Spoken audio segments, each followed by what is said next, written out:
अस्सलाम वालेकुम। ये ड्राइवरलेस कार बरतानिया की तंग सड़कों पर अपनी ऑटो ड्राइव सिस्टम की टेस्टिंग कर रही है। ये गाड़ी इवॉल्व एडी का हिस्सा है।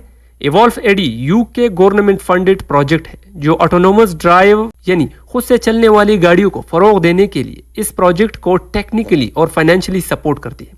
इस गाड़ी का नाम निसान लीव है जिसकी मैन्युफैक्चरिंग निसान कंपनी कर रही है। कंपनी के हेड का कहना है कि हम पहले भी ऐसी ड्राइवर के बगैर चलने वाली गाड़ियां बना चुके हैं जिन्हें मोटरवेज, वन वे ट्रैफिक और सिटीज़ में चलने के काबिल बना चुके हैं। लेकिन ताज़ा तरीन हिस्सा ये है कि इसे कंट्री साइड रोड्स यानी तंग गलियों पर या पेचीदा शहरी सड़कों पर जहाँ दो तरफा ट्रैफिक हो उन पर कैसे चला सकते हैं। निसान लीव सेंसर्स और इलेक्ट्रॉनिक्स से भरी हुई है।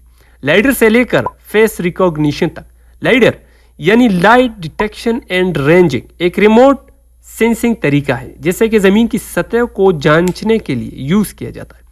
सेफ्टी को और स्ट्रॉन्ग बनाने के लिए इसे सीसीटीवी कैमरों तक का एक्सेस दिया जाता है ताकि अपने सराउंडिंग्स में आसानी से देख सके। मैनेजर का कहना है कि हमारी टीम ने जिस चीज़ में काफ़ी वक्त सर्व किया वो ये समझने के लिए कि गाड़ी के इर्द गिर्द क्या है, ये कहाँ जा रही है और फिर ट्रैफिक के फ्लो को कैसे कंट्रोल करेगी अपने सेंसर से। गाड़ी में टोटल 15 कैमरे लगाए गए जिसमें 4 लॉन्ग रेंज लाइडर्स और 2 वाइड एंगल लाइडर्स है।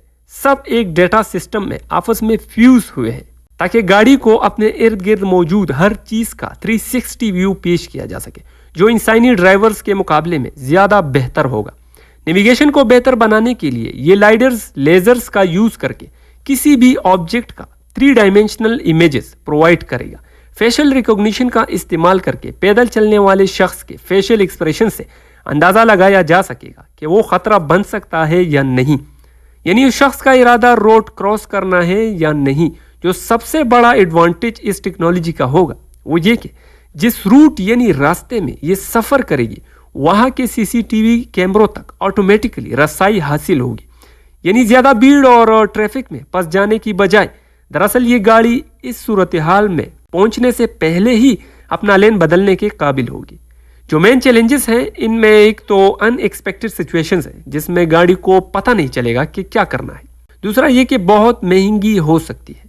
इन सिंपल वर्ड्स अगर इसको डिस्क्राइब करें तो इसमें रेडार सेंसर लगे हुए जो पोजीशन को मॉनिटर करती है, वीडियो कैमरास ट्रैफिक लाइट्स का पता लगाती है, रोड साइंस रीड करते हैं, दूसरी गाड़ी को ट्रैक करते हैं और पैदल चलने वाले को सर्च करते हैं।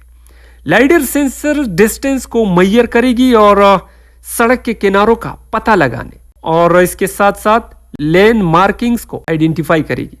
इसके बहुत से फायदे और भी हो सकते हैं जैसे ट्रैफिक जैम्स को कम करना, फ्यूल सेव करना और नॉइज पोल्यूशन कंट्रोल करने के साथ साथ ट्रैफिक एक्सीडेंट्स में कमी का बाइस बन सकती है। वस्सलाम।